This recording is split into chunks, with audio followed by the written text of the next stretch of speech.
Hello दोस्तों, नमस्कार। LP सरकारी जॉब चैनल पर आपका हार्दिक स्वागत और अभिनंदन करता हूं। आपके उज्जवल भविष्य की कामना के साथ ही सेशन का शुरुआत कर रहा हूं। ये सेशन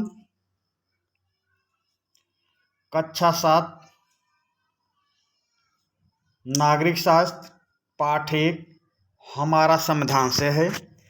पुस्तक का नाम है हमारा इतिहास और नागरिक जीवन। बहुविकल्पी प्रश्न सेशन 2, यानी कि इस पाठ से पहला सेशन आपके पास पहुंच गया है।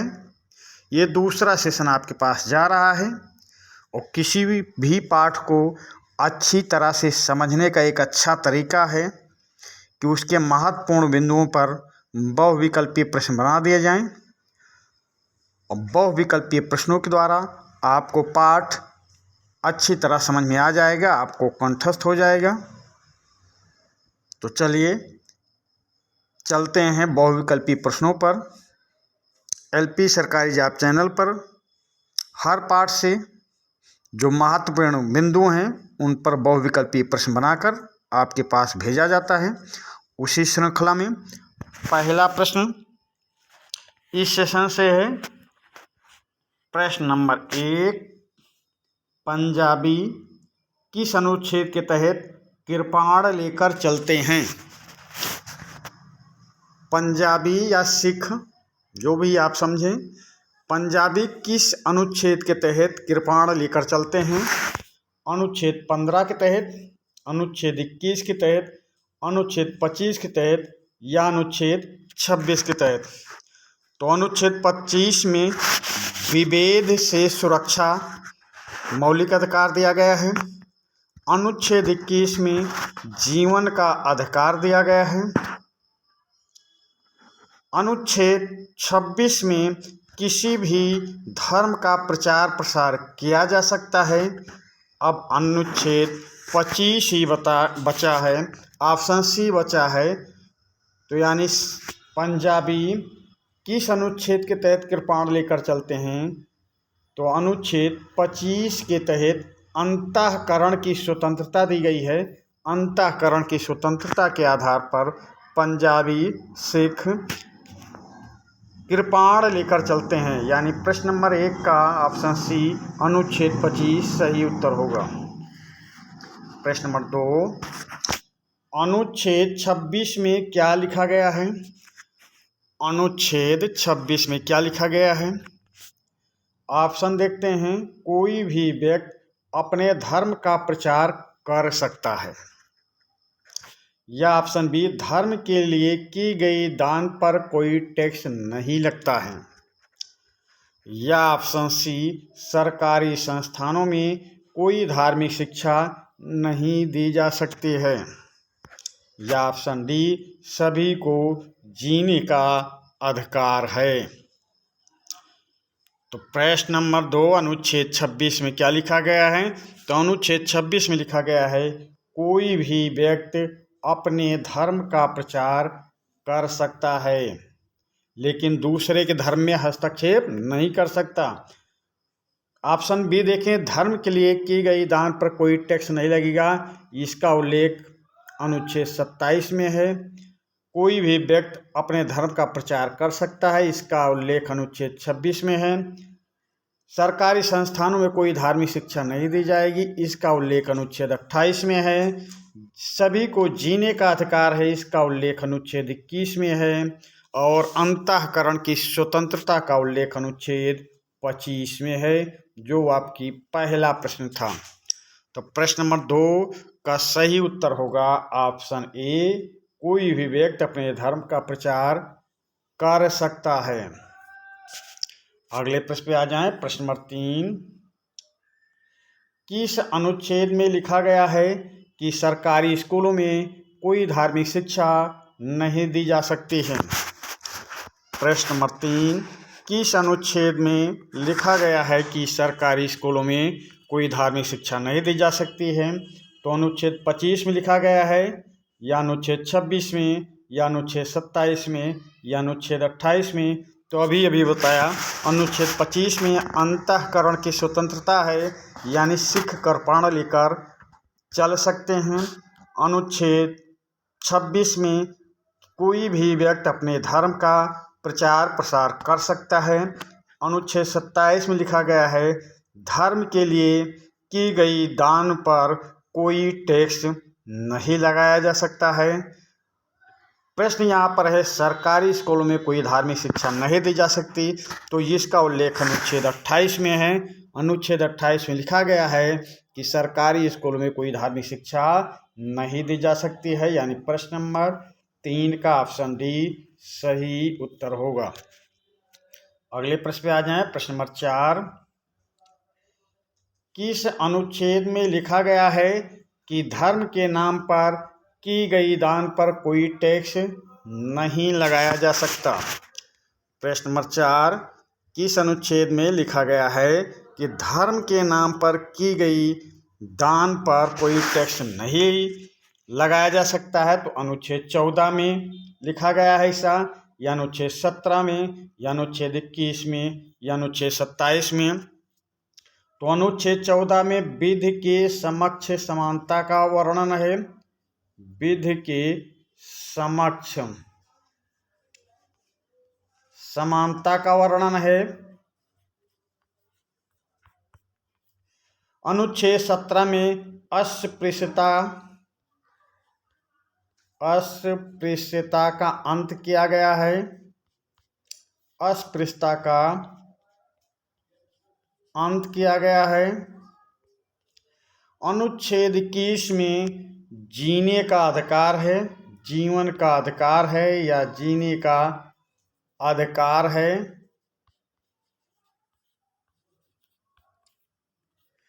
अनुच्छेद 27 में लिखा गया है, धर्म के नाम पर की गई दान पर कोई टैक्स नहीं लगाया जा सकता है, यानी प्रश्न नंबर 4 का ऑप्शन डी सही उत्तर होगा। प्रश्न नंबर 5 पे आ जाएं। भारत के प्रत्येक नागरिक को अनुच्छेद 29 के तहत क्या अधिकार है? प्रश्न नंबर 5, भारत के प्रत्येक नागरिक को अनुच्छेद 29 के तहत क्या अधिकार है? तो ऑप्शन देखते हैं। अपनी भाषा सुरक्षित रखने का अधिकार है, या अपनी लिपि सुरक्षित रखने का अधिकार है, या अपनी संस्कृति सुरक्षित रखने का अधिकार है, या उपर्युक्त सभी अधिकार है? तो प्रश्न नंबर 5, भारत के प्रत्येक नागरिक को अनुच्छेद 29 के तहत ये सभी अधिकार दिए गए हैं। वो अपनी भाषा, अपनी लिपि, अपनी संस्कृति को सुरक्षित रख सकता है। तो आपका उत्तर सही होगा ऑप्शन डी, उपर्युक्त सभी अधिकार हैं। प्रश्न नंबर 6 पे आ जाएं। किस अनुच्छेद के तहत अल्पसंख्यक वर्ग को शैक्षिक संस्थाएं खोलने का और अपनी भाषा संस्कृति को आगे बढ़ाने का अधिकार है? प्रश्न नंबर 6, किस अनुच्छेद के तहत अल्पसंख्यक वर्ग को अपनी शैक्षिक संस्था खोलने और अपनी भाषा एवं संस्कृति को आगे बढ़ाने का अधिकार है? तो अनुच्छेद 28 के तहत किसी भी व्यक्ति को सरकारी शिक्षण संस्थाओं में धार्मिक शिक्षा नहीं दी जाएगी। अनुच्छेद 29 में उल्लेख है कि कोई व्यक्ति अपनी भाषा, लिपि, संस्कृति को सुरक्षित रख सकता है। ये ऑप्शन सी देखें, ऑप्शन सी अनुच्छेद 30। अनुच्छेद 30 में उल्लेख है कि अल्पसंख्यक वर्ग को शैक्षिक संस्थाएं खोलने और अपनी भाषा एवं संस्कृति को आगे बढ़ाने का अधिकार है, यानी कि प्रश्न नंबर 6 का ऑप्शन सी अनुच्छेद 30 ही सही उत्तर होगा। अनुच्छेद 31 को अभी वर्तमान में समाप्त कर दिया गया है। तो अनुच्छेद 30 के तहत अल्पसंख्यक वर्ग को शैक्षिक संस्थाएं खोलने और अपनी भाषा एवं संस्कृति को आगे बढ़ाने का अधिकार है। चलते हैं अगले प्रश्न पे। प्रश्न नंबर 6, संवैधानिक उपचारों का अधिकार का वर्णन किस अनुच्छेद में है? संवैधानिक उपचारों का अधिकार का वर्णन किस अनुच्छेद में है? अनुच्छेद 29 में है, अनुच्छेद 23 में है, अनुच्छेद 31 में है, अनुच्छेद 32 में है। तो अभी अभी आपको बताया, अनुच्छेद 29 में किसी भी वर्ग को या अल्पसंख्यक वर्ग को अपनी भाषा, लिपि, संस्कृति सुरक्षित रखने का अधिकार है। अनुच्छेद 23 के तहत किसी भी व्यक्ति की खरीद फरोख्त नहीं की जा सकती है। बेगार प्रथा का अंत किया गया है। अनुच्छेद 31 को यहाँ से हटाकर 300 का में रख दिया गया है। अनुच्छेद 32 बचता है। तो अब आप उत्तर समझ गए होंगे। संवैधानिक उपचारों के अधिकार का वर्णन अनुच्छेद 32 में है। इसी अनुच्छेद को भीमराव अंबेडकर ने संविधान की आत्मा और हृदय कहा था। यदि प्रश्न रहे किस अनुच्छेद को भीमराव अंबेडकर ने संविधान की आत्मा कहा है, संविधान का हृदय कहा है, तो वो अनुच्छेद 32 को कहा है। प्रश्न नंबर 6 का ऑप्शन डी सही उत्तर होगा। अगले प्रश्न पे आ जाते हैं। प्रश्न नंबर 7, यदि किसी नागरिक के मौलिक अधिकारों का हनन होता है तो वह किसकी शरण में जाता है? यदि किसी नागरिक के मौलिक अधिकारों का हनन होता है तो वो किसकी शरण में जाता है? उच्च न्यायालय की शरण में जाता है, उच्चतम न्यायालय की शरण में जाता है, दोनों की शरण में जाता है, या किसी के भी शरण में नहीं जाता है? तो यदि किसी नागरिक के मौलिक अधिकारों का हनन होता है तो किसकी शरण में जाएगा? उच्च न्यायालय की शरण में या उच्चतम न्यायालय की शरण में? तो आपका उत्तर सही होगा ऑप्शन सी, दोनों की शरण में। प्रश्न नंबर 7 का ऑप्शन सी सही उत्तर होगा। प्रश्न नंबर 8 पे आ जाएं। संवैधानिक उपचारों के अधिकार के अंतर्गत उच्च न्यायालय और उच्चतम न्यायालय क्या कार्य करता है? प्रश्न नंबर 8, संवैधानिक उपचारों के अधिकार के अंतर्गत उच्च न्यायालय और उच्चतम न्यायालय क्या कार्य करता है? दीवानी अधिकार दायर कर देता है, या अपीलीय अधिकार दायर कर देता है, या 5 प्रकार के रिट निकालता है, या कोई हस्तक्षेप नहीं करता है? प्रश्न नंबर 8, संवैधानिक उपचारों के अधिकार के अंतर्गत उच्च न्यायालय और उच्चतम न्यायालय क्या कार्य करता है? दीवानी अधिकार दायर कर देता है, या ऑप्शन बी अपीलीय अधिकार दायर कर देता है, या ऑप्शन सी 5 प्रकार के रिट निकालता है, या ऑप्शन डी कोई हस्तक्षेप नहीं करता है? तो उच्च न्यायालय, उच्चतम न्यायालय संवैधानिक उपचारों के अधिकार के अंतर्गत यानी अनुच्छेद 32 के अंतर्गत 5 प्रकार की रिट निकालता है। प्रश्न नंबर 8 का ऑप्शन सी सही उत्तर होगा। अगले प्रश्न पे आ जाएं। उच्च न्यायालय और सर्वोच्च न्यायालय संवैधानिक उपचारों के अधिकारों के तहत कौन सी रिट निकालता है? प्रश्न नंबर अगला देखें। उच्च न्यायालय और सर्वोच्च न्यायालय संवैधानिक उपचारों के अधिकार के तहत कौन सी रिट निकालता है? तो ऑप्शन देखते हैं। ऑप्शन ए बंदी प्रत्यक्षीकरण रिट या लेख निकालता है, या अधिकार परीक्षा रिट या लेख निकालता है, या प्रतिषेध रिट या लेख निकालता है, या उत्प्रेषण रिट या लेख निकालता है, या परमादेश रिट या लेख निकालता है, या उपर्युक्त सभी निकालता है।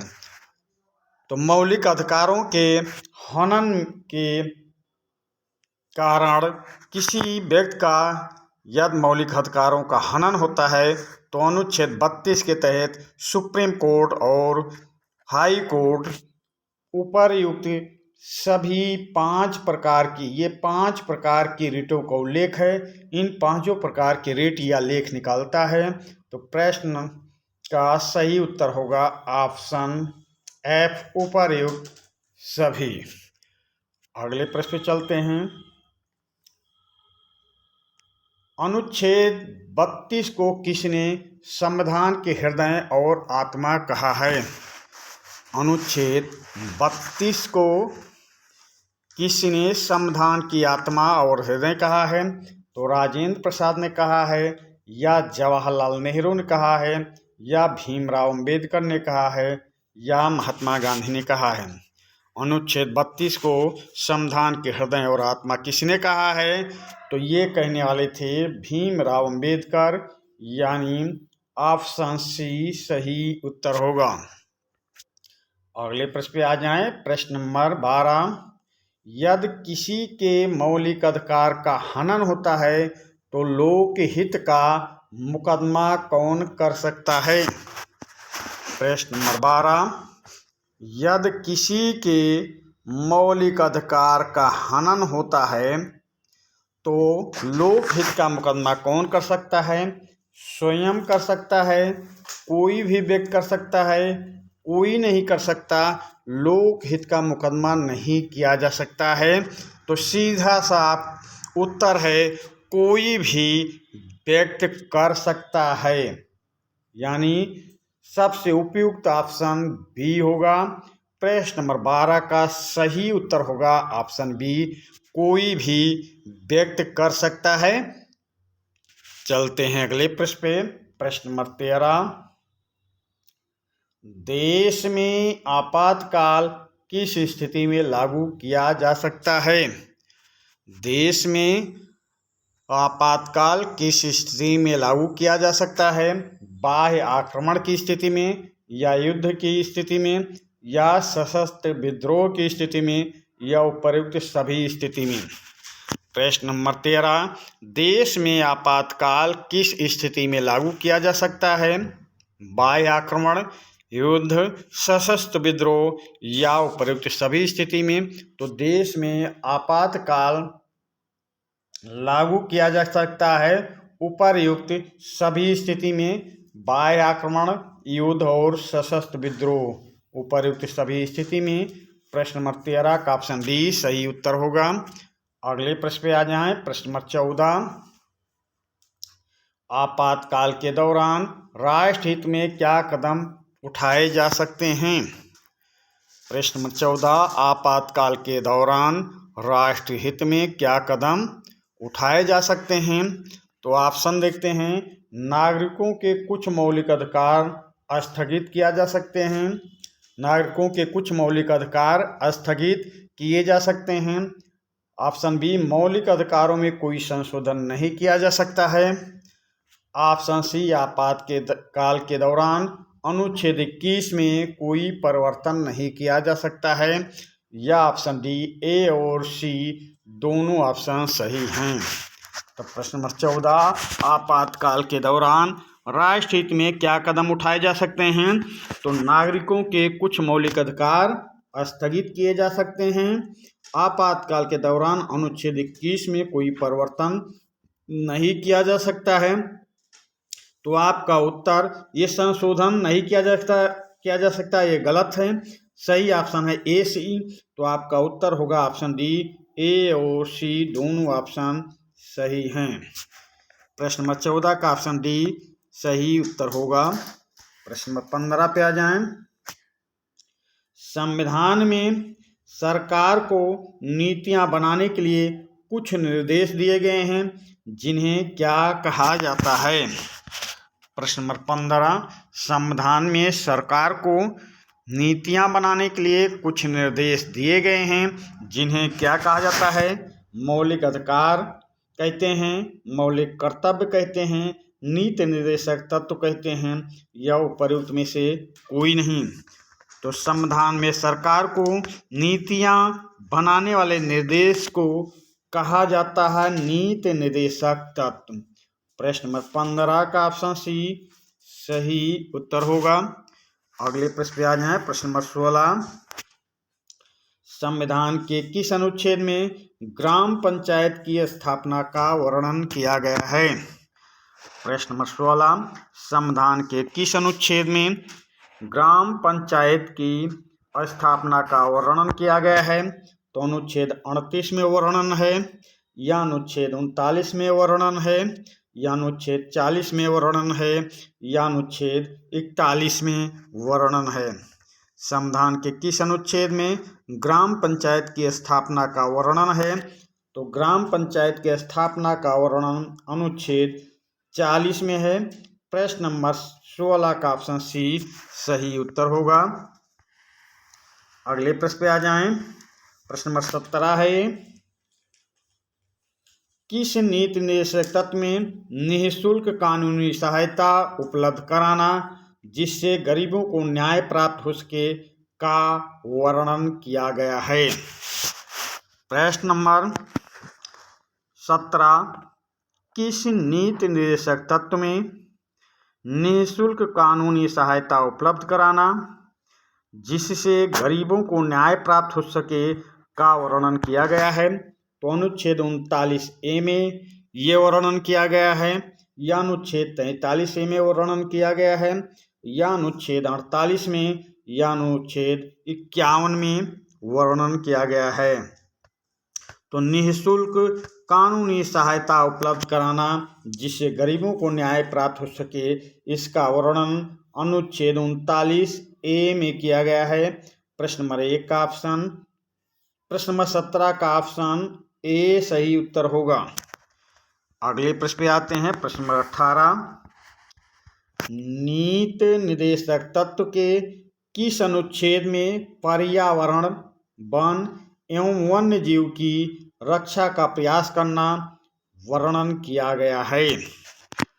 प्रश्न नंबर 18 नीति निर्देशक तत्व के किस अनुच्छेद में पर्यावरण, वन एवं वन्य जीव की रक्षा का प्रयास करना वर्णन किया गया है?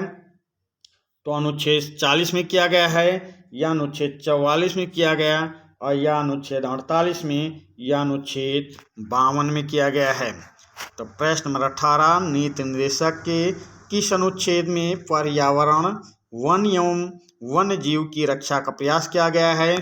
तो ये अनुच्छेद 48 में किया गया है। प्रश्न नंबर 18 का ऑप्शन सी सही उत्तर होगा। अगले प्रश्न पे आ जाएं।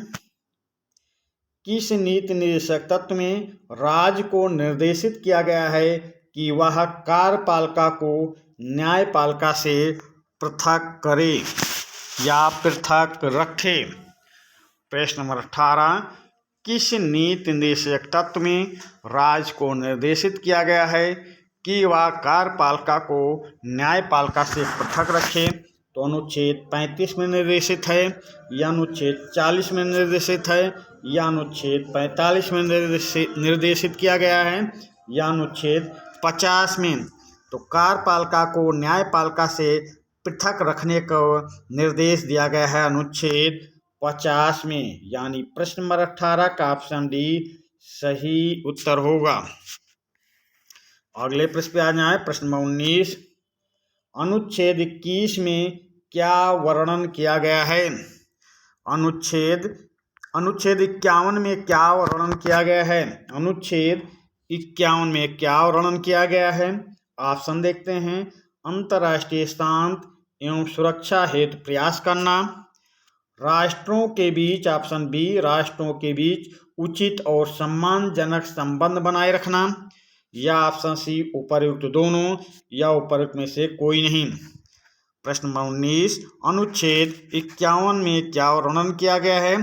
तो अनुच्छेद 51 में वर्णन है अंतर्राष्ट्रीय शांति एवं सुरक्षा हेतु प्रयास करना, राष्ट्रों के बीच उचित और सम्मानजनक संबंध बनाए रखना। तो आपका उत्तर क्या सही होगा? ऑप्शन सी उपर्युक्त दोनों बातें अनुच्छेद 21 में लिखी गई हैं। प्रश्न 19 का ऑप्शन सी सही उत्तर होगा। अगले प्रश्न पे आ जाएं। मौलिक कर्तव्यों को संविधान में किस सन में जोड़ा गया था? प्रश्न नंबर 19 मौलिक कर्तव्यों को संविधान में किस सन में जोड़ा गया? तो वर्ष 1976 में जोड़ा गया, या वर्ष 1977 में जोड़ा गया, या वर्ष 1978 में जोड़ा गया, या वर्ष 1979 में जोड़ा गया? प्रश्न नंबर 19 मौलिक कर्तव्यों को संविधान में किस सन में जोड़ा गया?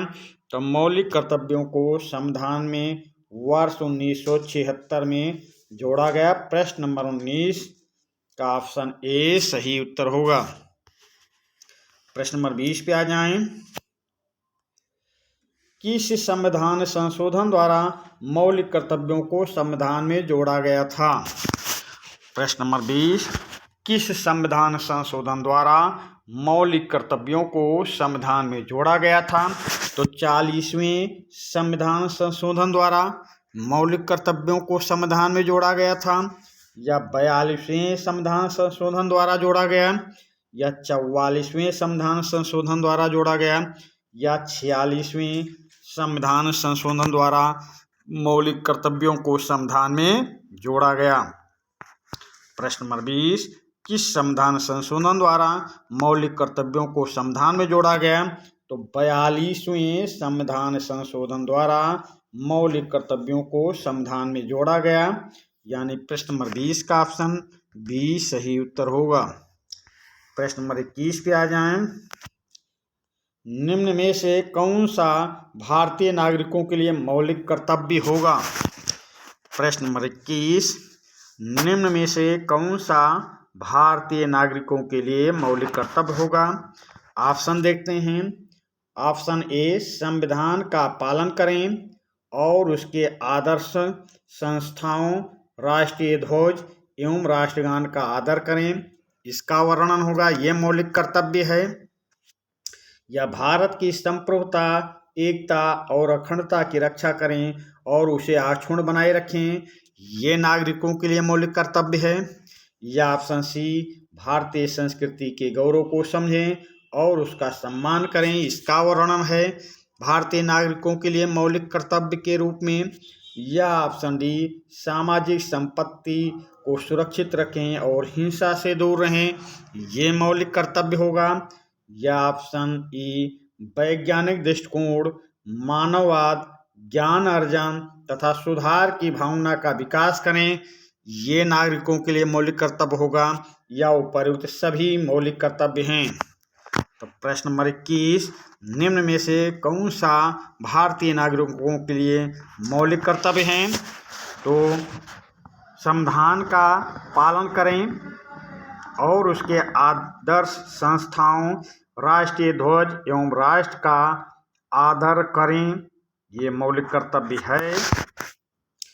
भारत की संप्रभुता, एकता और अखंडता की रक्षा करें और उसे अक्षुण्ण बनाए रखें, भारतीय संस्कृति के गौरव को समझें और उसका सम्मान करें, सामाजिक संपत्ति को सुरक्षित रखें और हिंसा से दूर रहें, वैज्ञानिक दृष्टिकोण, मानववाद, ज्ञान अर्जन तथा सुधार की भावना का विकास करें, ये सभी भारतीय नागरिकों के लिए मौलिक कर्तव्य है।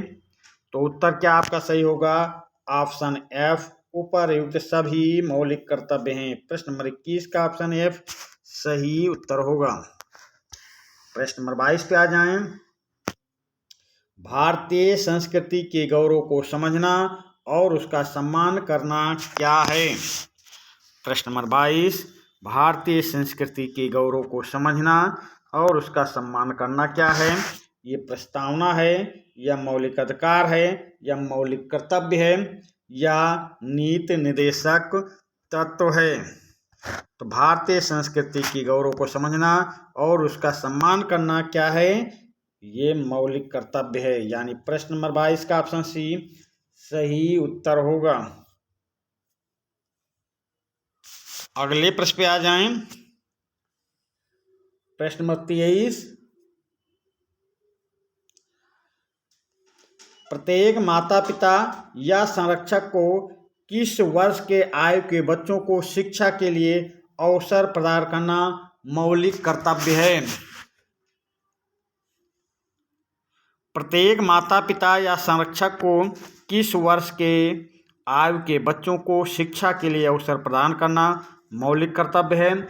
या ऑप्शन देखें, 4 से 8 वर्ष के बच्चों के लिए, या 5 से 10 वर्ष के बच्चों को शिक्षा देने का अवसर प्रदान करें, या 6 से 14 वर्ष, या 8 से 16 वर्ष।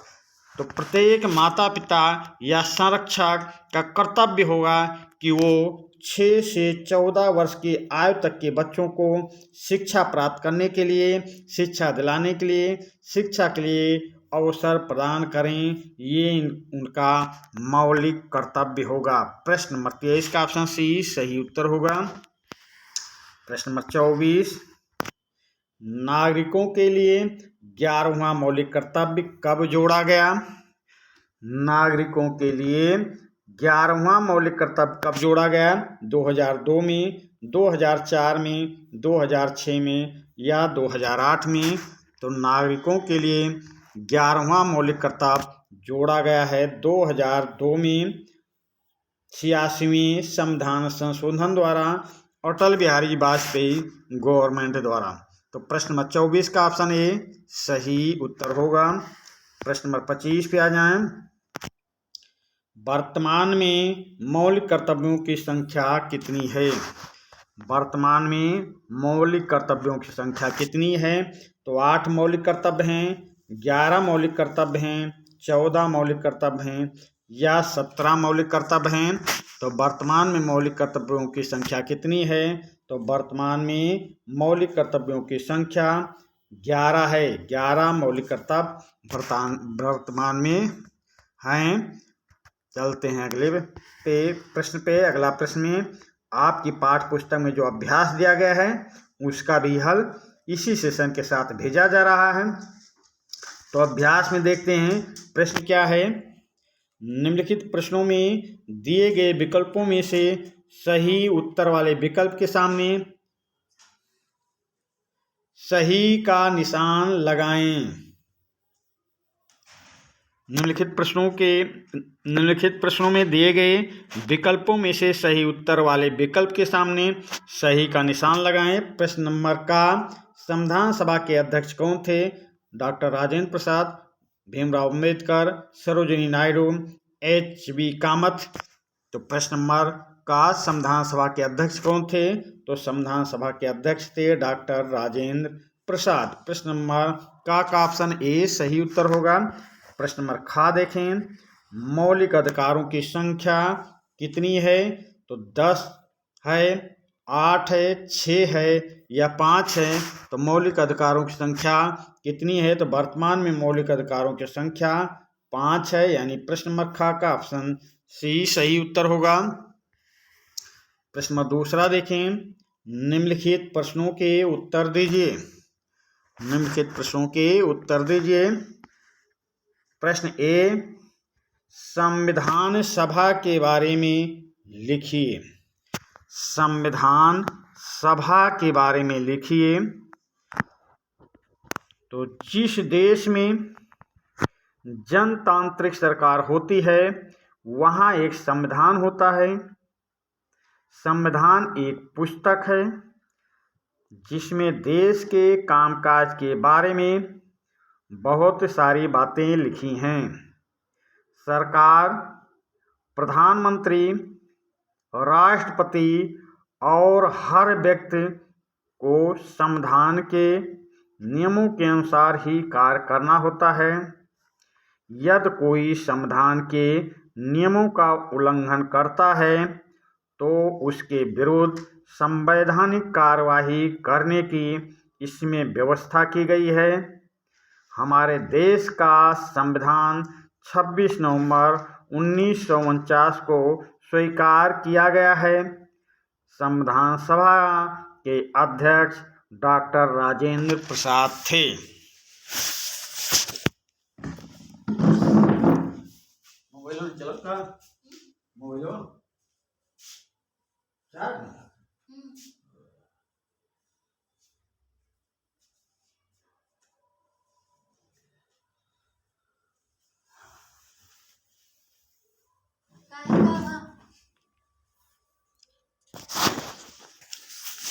तो प्रश्न ए, संविधान सभा के बारे में देखा आपने। आप इसको 2-3 बार पढ़ने का प्रयास करें, रफ में कहीं नोट कर लें, बाद में फेर में नोट कर लें। आप अच्छी तरह समझें, पढ़ें। संविधान सभा के बारे में लिखना है। 2-3 बार सेशन को देखें, रफ में कहीं लिख लें, बाद में फेयर में भी लिख लें, आपके लिए अच्छा रहेगा। संविधान सभा के बारे में लिखिए। जिस देश में जनतांत्रिक सरकार होती है वहाँ एक संविधान होता है। संविधान एक पुस्तक है जिसमें देश के कामकाज के बारे में बहुत सारी बातें लिखी हैं। सरकार, प्रधानमंत्री, राष्ट्रपति और हर व्यक्ति को संविधान के नियमों के अनुसार ही कार्य करना होता है। यदि कोई संविधान के नियमों का उल्लंघन करता है तो उसके विरुद्ध संवैधानिक कार्यवाही करने की इसमें व्यवस्था की गई है। हमारे देश का संविधान 26 नवंबर 1949 को स्वीकार किया गया है। संविधान सभा के अध्यक्ष डॉक्टर राजेंद्र प्रसाद थे। चलते हैं अगले प्रश्न पे। अगला प्रश्न है प्रश्न नंबर बी। संविधान की प्रस्तावना में कहा गया है कि भारत एक पंथ निरपेक्ष राज्य है, इसका क्या अभिप्राय है? प्रश्न नंबर बी। संविधान की प्रस्तावना में कहा गया है कि भारत एक पंथ निरपेक्ष राज्य है, इसका क्या अभिप्राय है? तो भारत में सभी धर्म को मानने और पूजा करने की स्वतंत्रता है, अतः भारत एक धर्मनिरपेक्ष राज्य है। भारत में जो भी व्यक्ति हैं, जो भी नागरिक हैं, कोई भी नागरिक अपने धर्म को मान सकता है, अपने धर्म की पूजा कर सकता है, अपने धर्म का प्रचार प्रसार कर सकता है। उसको अपने धर्म को मानने एवं पूजा करने की पूर्ण स्वतंत्रता दी गई है। इस कारण हम कह सकते हैं कि भारत एक पंथ निरपेक्ष राज्य है। अगले प्रश्न पे चलते हैं। प्रश्न नंबर सी। भारत लोकतंत्रात्मक राज्य होने के साथ साथ गणराज्य भी है, स्पष्ट कीजिए। प्रश्न नंबर सी। भारत लोकतंत्रात्मक राज्य होने के साथ गणराज्य भी है, स्पष्ट कीजिए। तो उत्तर, संविधान के अंतर्गत देश में संसदीय शासन प्रणाली अपनाई गई है। इसमें जनता द्वारा चुने गए प्रतिनिधियों द्वारा सरकार बनाई जाती है। इस प्रकार देश का प्रशासन सीधे जनता द्वारा चुने गए प्रतिनिधियों द्वारा किया जाता है। यह प्रतिनिधि अपने कार्यों के लिए जनता के प्रति उत्तरदायी होते हैं। प्रश्न नंबर सी।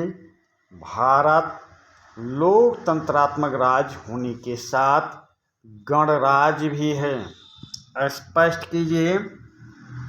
तो संविधान के अंतर्गत देश में संसदीय शासन प्रणाली अपनाई गई है।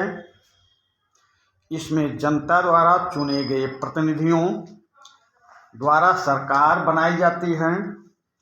इस प्रकार देश का प्रशासन सीधे जनता द्वारा चुने गए प्रतिनिधियों द्वारा किया जाता है। यह प्रतिनिधि अपने कार्यों के लिए जनता के प्रति उत्तरदायी होते हैं। तो देखिए भाई, ये अभ्यास में थोड़ा उत्तर बड़े हैं, तो आपको पूरा समय दिया जा रहा कि आप सही से उत्तर करें। कहीं रफ में नोट कर लें, बाद में फेर में नोट करें, जल्दी जल्दी पढ़ने का प्रयास करें। 2-3 बार सेशन को देखें, आपको सेशन आसानी से याद हो जाएगा। पाठ के बारे में सही जानकारी आपको मिल जाएगी और आप अच्छा उत्तर कर लेंगे। तो प्रश्न नंबर सी को जल्दी जल्दी पढ़ने का प्रयास करें, स्क्रीनशॉट लें, रफ पे लिखें, फेर पे लिखें। चलते हैं अगले प्रश्न पे। प्रश्न नंबर डी। प्रश्न नंबर डी, नागरिकों के लिए मौलिक अधिकार क्यों जरूरी है? नागरिकों के लिए नागरिकों के लिए मौलिक अधिकार क्यों जरूरी है? तो मौलिक अधिकार नागरिकों के जीवन तथा उनकी उन्नति के लिए बहुत ही महत्वपूर्ण है। एक स्वतंत्र लोकतंत्रात्मक देश में मौलिक अधिकार सामाजिक, धार्मिक और नागरिक जीवन के प्रभावी उपयोग का एकमात्र साधन है। इन अधिकारों के बिना प्रजातांत्रिक प्रणाली क्रियान्वित नहीं हो सकती और सदा ही बहुमत के अत्याचार का संकट बना रहता है।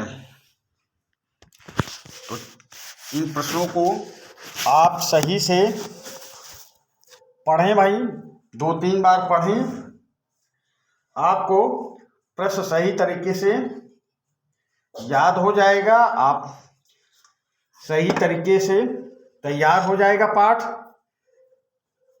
स्क्रीनशॉट लें या कहीं रफ में लिखें, आपको लिखने का मौका दिया जा रहा है। स्क्रीनशॉट लेके लिख लें या जल्दी जल्दी पढ़ें।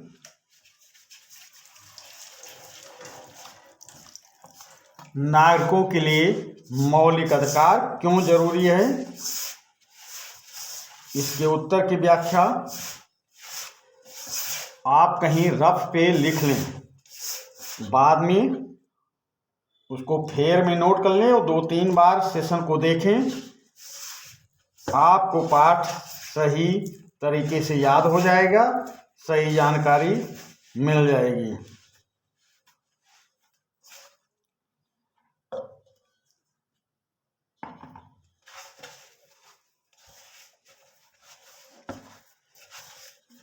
चलिए चलते हैं अगले प्रश्न पे।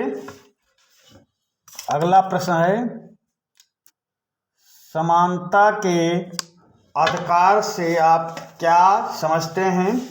उदाहरण देकर समझाइए। समानता के अधिकार से आप क्या समझते हैं? उदाहरण देकर समझाइए।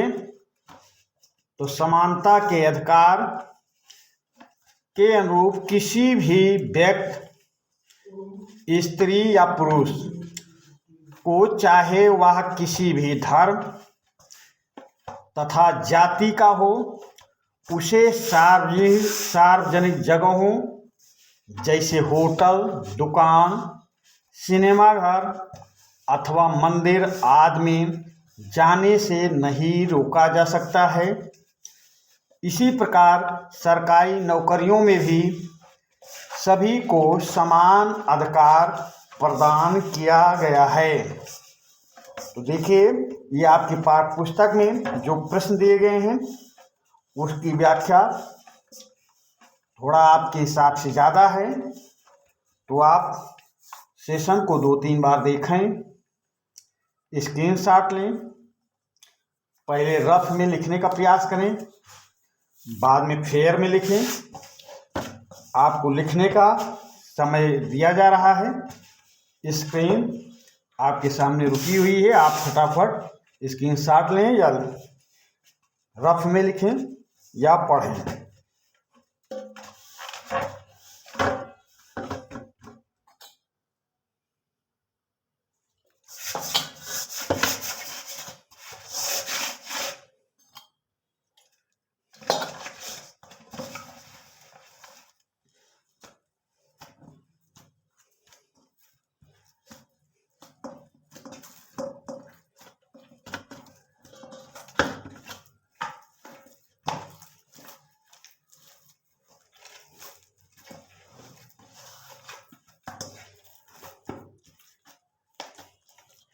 चलते हैं अगले प्रश्न पे। प्रश्न नंबर एफ, नीति निर्देशक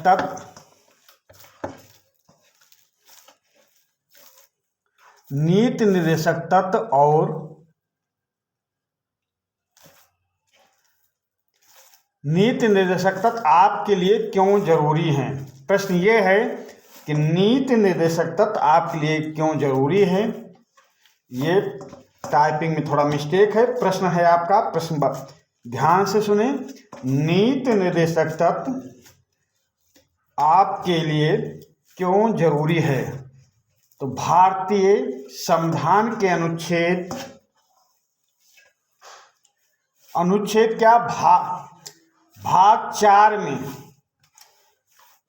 भारतीय संविधान के भाग 4 में सरकारों को कुछ नीति निर्देशक सिद्धांत बताए गए हैं।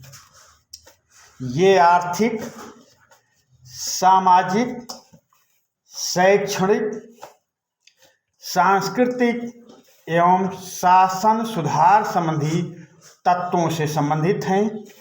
इन तत्वों का राज्य द्वारा पालन किया जाए या किया जाने पर ही देश में सर्वांगीण एवं लोक कल्याणकारी राज्य की स्थापना संभव हो सकेगी। तो प्रश्न नंबर एफ, नीति निर्देशक तत्व।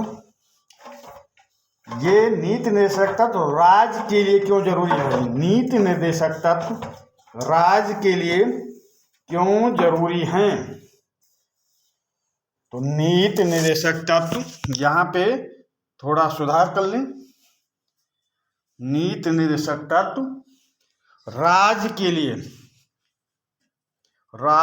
लिए क्यों जरूरी हैं। नीति निर्देशक तत्व राज्य के लिए क्यों जरूरी हैं। तो भारतीय संविधान के अनुच्छेद 4 में सरकारों को कुछ नीति निर्देशक तत्व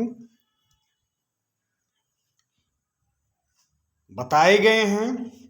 भारतीय संविधान के भाग 4 में, अनुच्छेद 4 नहीं भाग 4 है, भाग 4 में सरकारों को कुछ नीति निर्देशक सिद्धांत बताए गए हैं। ये आर्थिक, सामाजिक, शैक्षिक, सांस्कृतिक एवं शासन सुधार संबंधी तत्वों से संबंधित हैं। इन तत्वों का राज्य द्वारा पालन किए जाने पर ही देश का सर्वांगीण लोक कल्याणकारी राज्य की स्थापना संभव हो सकेगी।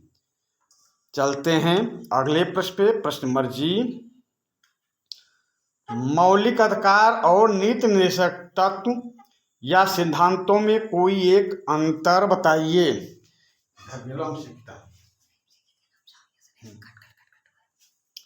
मौलिक अधिकार और नीति निर्देशक तत्व या सिद्धांतों में कोई एक अंतर बताइए। तो मौलिक अधिकारों को वैधानिक स्थिति प्राप्त है, मौलिक अधिकारों को वैधानिक स्थिति प्राप्त है, जबकि नीति निर्देशक सिद्धांतों को कोई वैधानिक स्थिति प्राप्त नहीं है। प्रश्न नंबर जी, मौलिक अधिकार और नीति निर्देशक तत्व या सिद्धांतों में कोई अंतर बताइए। तो मौलिक अधिकारों को वैधानिक स्थिति प्राप्त है, जबकि नीति निर्देशक सिद्धांतों को कोई वैधानिक स्थिति प्राप्त नहीं है। अगले प्रश्न पे चलते हैं। पहले ये प्रश्न फिर से आप देख लें।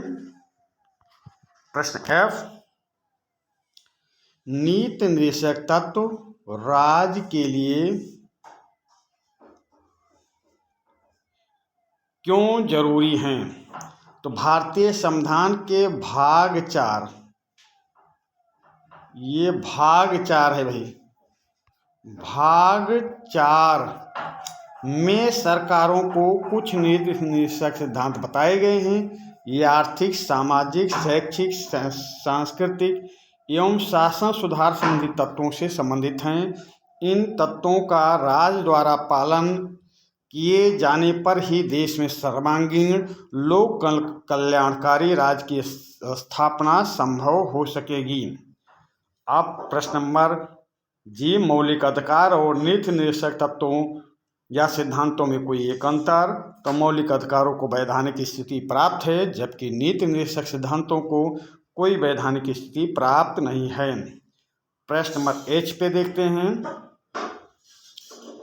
प्रश्न नंबर एच, संविधान में प्रदत्त स्वतंत्रता के अधिकार के अंतर्गत नागरिकों को किस प्रकार की स्वतंत्रताएं दी गई हैं?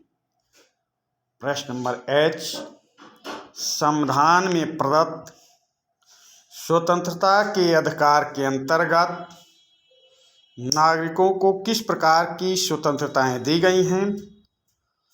तो नागरिकों के स्वतंत्रता के अधिकार निम्नलिखित हैं।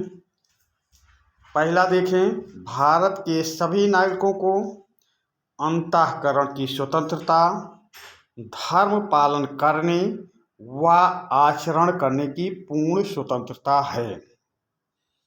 दूसरा देखते हैं, धार्मिक कार्यों के लिए संस्थाएं बनाना और उनका प्रबंध करने आदि की पूर्ण स्वतंत्रता है। तीसरा, किसी को भी अपने व्यक्तिगत रूप से अपने धर्म पालन करने की स्वतंत्रता है। तो ये भी प्रश्न नंबर एच, संविधान में प्रदत्त स्वतंत्रता के अधिकार के अंतर्गत नागरिकों को किस प्रकार की स्वतंत्रताएं दी गई हैं। तो ये आप कहीं रफ पे लिख लें, स्क्रीनशॉट ले लें, या स्क्रीन आपके सामने रुकी हुई है, आपको पूरा समय दिया जा रहा है, आप कहीं नोटबुक में अच्छे से लिख लें।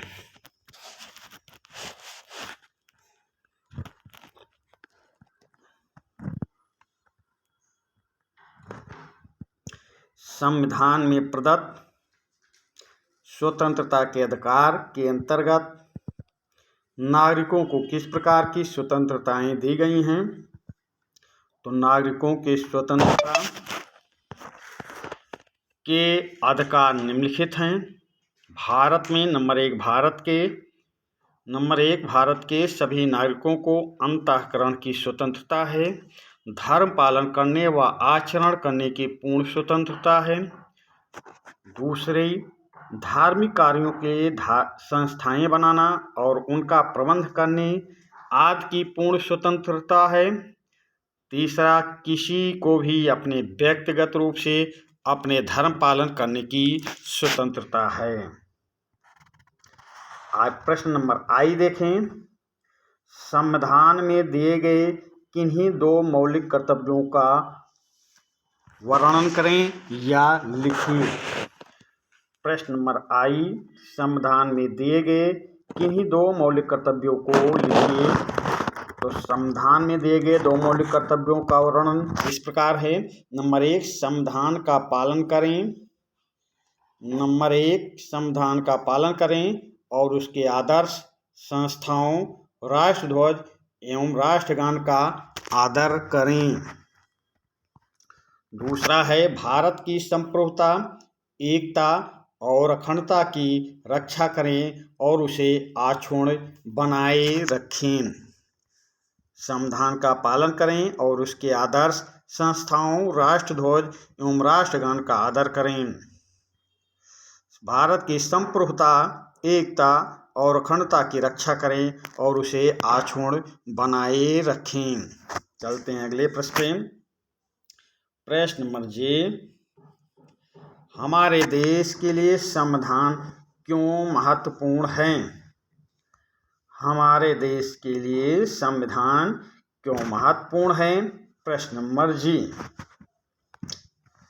तो उत्तर देखें, हमारे देश के विकास तथा लोकतंत्र की रक्षा के लिए संविधान महत्वपूर्ण है। देश के प्रत्येक नागरिक को संविधान के अनुसार ही काम करना पड़ेगा। प्रश्न नंबर जे, हमारे देश के लिए संविधान क्यों महत्वपूर्ण है? तो हमारे देश के विकास तथा लोकतंत्र की रक्षा के लिए संविधान महत्वपूर्ण है। देश के प्रत्येक नागरिक को संविधान के अनुसार ही कार्य करना पड़ेगा। प्रश्न नंबर 3 देखें, रिक्त स्थान की पूर्ति कीजिए। रिक्त स्थान की पूर्ति करें तो संविधान सभा के प्रारूप समिति के अध्यक्ष थे तो कौन थे? भीमराव अंबेडकर। प्रश्न नंबर ए में भीमराव अंबेडकर भरा जाएगा, भीमराव अंबेडकर। दूसरा है भारतीय संविधान के द्वारा भारतीय नागरिकों को मौलिक कर्तव्य दिए गए हैं। तो मौलिक कर्तव्य कितने दिए गए हैं? 11 मौलिक कर्तव्य। 11 मौलिक कर्तव्यों का उल्लेख है। प्रश्न सी देखें, मौलिक अधिकारों के हनन पर भारतीय नागरिक सर्वोच्च न्यायालय की शरण में, सर्वोच्च न्यायालय या उच्च न्यायालय दोनों हो सकता है, तो आप यहाँ भरेंगे सर्वोच्च न्यायालय या सर्वोच्च और उच्च न्यायालय की शरण में जा सकते हैं। तो प्रश्न ए में भीमराव अंबेडकर, बी में 11 मौलिक कर्तव्य, सी में सर्वोच्च न्यायालय की शरण में जा सकते हैं, सर्वोच्च न्यायालय भरा जाएगा। प्रश्न नंबर 4 देखें, अधिकार और कर्तव्य परस्पर जुड़े हुए हैं, उदाहरण देकर समझाइए। अधिकार और कर्तव्य परस्पर जुड़े हुए हैं, उदाहरण देकर समझाइए। तो पहला देखें, अधिकार, ये अधिकार है भाई, अधिकार है, अधिकार है। अधिकार व्यक्ति की मांग है, अधिकार व्यक्ति की मांग है, जबकि कर्तव्य समाज की मांग है। अधिकार व्यक्ति की मांग है जबकि कर्तव्य समाज की मांग है, जिसे व्यक्ति सार्वजनिक हित में स्वीकार करता है। दूसरा देखें, किसी व्यक्ति को जीवित रहने का अधिकार है तो उसका कर्तव्य है कि वह औरों को भी जीने दे। तीसरा देखें, किसी व्यक्ति को संपत्ति रखने का अधिकार है तो दूसरों की संपत्ति नष्ट न हो ऐसा करना उसका कर्तव्य है। चौथा देखें, किसी व्यक्ति द्वारा अधिकारों का सदुपयोग करना ही उस व्यक्ति का अधिकार है, कर्तव्य है। किसी व्यक्ति द्वारा अधिकारों का सदुपयोग करना ही उस व्यक्ति का कर्तव्य है। पांचवा देखें, बिना कर्तव्यों के अधिकारों का मिलना असंभव है। तो ये भी स्क्रीन पर आपके सामने है। जहाँ पर आपको ज़्यादा पढ़ने की मेहनत करने की ज़रूरत है वहाँ पर स्क्रीन रोक दिया जा रहा है। आप जल्दी पढ़ें, 2-3 बार सेशन को देखें, पूरा सेशन को देखें। आपके समझ में आ जाए तो आप नोटबुक में लिख लें, और जो उत्तर आपको बड़े लग रहे हैं तो उसको आप रफ पर लिख लें, बाद में फेयर पे अच्छी तरह से लिखें।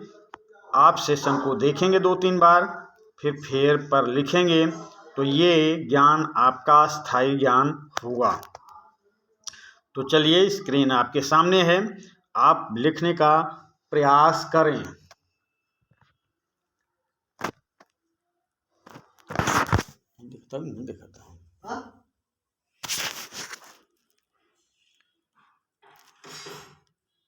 प्रश्न नंबर 4, अधिकार और कर्तव्य परस्पर जुड़े हैं, उदाहरण देकर समझाइए।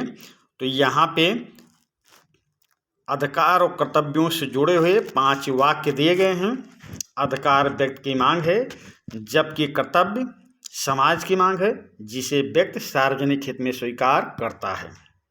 किसी व्यक्ति को जीवित रहने का अधिकार है तो उसका कर्तव्य है कि वह औरों को भी जीने दे। किसी व्यक्ति को संपत्ति रखने का अधिकार है तो दूसरों की संपत्ति नष्ट न हो ऐसा करना उसका कर्तव्य है। किसी व्यक्ति द्वारा अधिकारों का सदुपयोग करना ही उस व्यक्ति का कर्तव्य है। बिना कर्तव्यों के अधिकारों का मिलना असंभव है। अब हम आपको भरपूर समय दिए हैं। अब हम ये समझ चुके हैं कि आप कहीं न कहीं किसी रफ पर लिख लिए होंगे, बाद में फिर लिखेंगे, पढ़ लिए होंगे और सेशन को 2-3 बार देखें। जब सेशन समझ में आ जाए तब आप नोटबुक में लिखें। उदाहरण से समझाना था तो उदाहरण देखिए। उदाहरण में तुम क्या अधिकार चाहते हो? तुम क्या अधिकार चाहते हो? हम निम्नलिखित अधिकार चाहते हैं। ये उदाहरण है। जीवन और निजी स्वतंत्रता का अधिकार चाहते हैं। जीवन और निजी स्वतंत्रता का अधिकार चाहते हैं। शोषण के विरुद्ध अधिकार चाहते हैं। समानता का अधिकार चाहते हैं। सांस्कृतिक और शिक्षा प्राप्त करने का अधिकार चाहते हैं। धार्मिक स्वतंत्रता का अधिकार चाहते हैं। मौलिक अधिकारों की सुरक्षा का अधिकार चाहते हैं। तो ये उदाहरण आपके सामने भी दिया जा रहा है।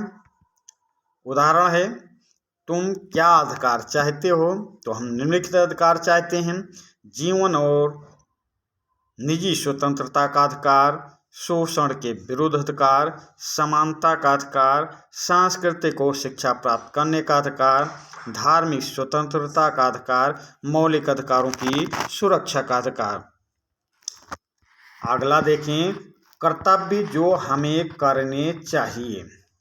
कर्तव्य जो हमें करने चाहिए। तो अभी तो आपने देखा कि हमें क्या अधिकार चाहिए। अब हमें कर्तव्य क्या करना चाहिए, तो उन कर्तव्यों के बारे में देखें। कर्तव्य जो हमें करने चाहिए, तो देखते हैं भाई कौन कौन से कर्तव्य हैं जो हमें करने चाहिए। संविधान और उसके आदेशों का पालन करना चाहिए। संस्थाओं, राष्ट्रध्वज व राष्ट्रगान का आदर करना चाहिए। भारत के संप्रभुता, एकता और अखंडता की रक्षा करना चाहिए। भारत के सभी लोगों की समरसता और भाईचारे की भावना का निर्माण करना चाहिए। स्त्रियों का सम्मान करना चाहिए। प्राकृतिक पर्यावरण की रक्षा करना चाहिए। प्राणी मात्र के प्रति दया का भाव रखना चाहिए। सार्वजनिक संपत्ति की सुरक्षा करना और हिंसा से दूर रहना चाहिए। ये भी स्क्रीन पर आपके सामने है। आप जल्दी जल्दी पढ़ने का प्रयास करें।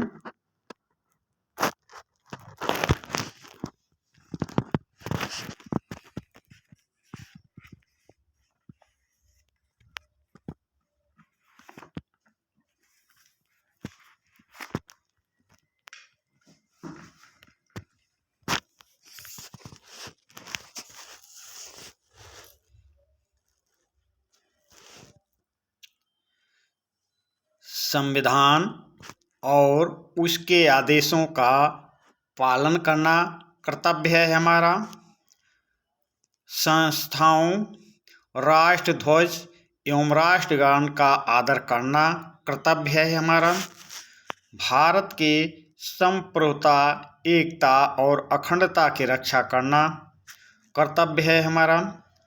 भारत के सभी लोगों के समरसता और भाईचारे की भावना का निर्माण करना कर्तव्य है हमारा। स्त्रियों का सम्मान करना कर्तव्य है हमारा। प्राकृतिक पर्यावरण की रक्षा करना कर्तव्य है हमारा। प्राणी मात्र के प्रति दया भाव रखना कर्तव्य है हमारा। सार्वजनिक संपत्ति की सुरक्षा करना, हिंसा से दूर रहना कर्तव्य है हमारा। तो ये हमारे कर्तव्य थे। तो इसी के साथ ये कक्षा 7 का पहला पाठ, हमारा संविधान का ये दूसरा सेशन समाप्त हुआ। अब दूसरे पाठ में हम फिर आपसे मिलेंगे। तब तक के लिए हम विदा लेते हैं। धन्यवाद।